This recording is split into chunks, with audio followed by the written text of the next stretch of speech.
രഘു വരാൻ പോണ്ടേ? സമയമായി. വരാൻ. നീ എന്താടി കഥകളി മുദ്ര കാണിക്കുന്നത്? കോളേജിൽ പോകുന്ന അങ്ങോട്ടാണോ? അതല്ലേ അമ്മ ഇറങ്ങി പോകുന്നത്. നിങ്ങൾ കോർട്ടിൽ പോകുന്നോ അതോ മാർക്കറ്റിൽ പോകുന്നോ? നീ എന്താ മീനാക്ഷി അഡ്വക്കേറ്റ് വിശ്വനാഥനെ അങ്ങനെ അങ്ങ് വച്ചുകളഞ്ഞത്? ഈ കേസ് കെട്ടെടുത്തോ? ഓ, നിന്റെ മുഖം കണ്ടപ്പം വേണ്ടതും വേണ്ടാത്തല്ല ഞാനങ്ങ് മറന്നു. ഡാഡി ഒരു ജൂനിയറിനെ വെക്കണം. ഞാൻ ആ പാവം അഡ്വക്കേറ്റ് കമലമേരിക്ക് വെച്ചതല്ലേ. അതുകൊണ്ടാണ് ഞാൻ പറഞ്ഞയച്ചത്. വല്ല ആണുങ്ങളെ അസിസ്റ്റന്റ് ആയിട്ട് വെച്ചാൽ എന്താ?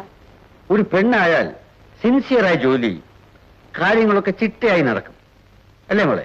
അതെ, ഡാഡിക്ക് ഒരു ഇൻസ്പിറേഷനും കിട്ടും, കക്ഷികൾ കൂടുതൽ വരികയും ചെയ്യും. Correct, very correct. മനസ്സിലാക്കാനുള്ള ബുദ്ധി വേണ്ടേ?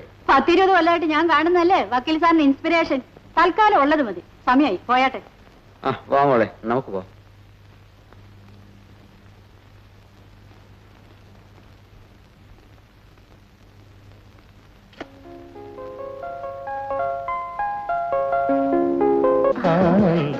നേരത്തെ വന്നോ? കള്ളം പറഞ്ഞിട്ട് ഒരവർ നേരത്തെ ക്ലാസ്സിൽ നിന്ന് പോകുന്നു. ഞാനും. എനിക്ക് തലവേദന, നേരത്തെ പോണോന്ന് വിലാസിനി ടീച്ചറോട് പറഞ്ഞതാ. എന്നിട്ട് പക്ഷേ എനിക്കൊരു അനാസം തന്ന് എന്നെ ക്ലാസ്സിൽ പിടിച്ചിരുത്തി. വിലാസിനി ടീച്ചർക്കും അനാസം കൊടുത്തിരിക്കും, അവരുടെയും സാറ്. വീട്ടിലായാൽ അമ്മയെ ഭയന്ന് മനസ്സ് തുറന്ന് കാര്യങ്ങളൊക്കെ സംസാരിക്കാനൊക്കൂ. അതുകൊണ്ടാണ് നമ്മളെപ്പോലുള്ള ലവേഴ്സിന് ദൈവം പോലും അറിയാതെ സംസാരിക്കാൻ ഇത്തരം സ്ഥലങ്ങൾ. Correct, very correct.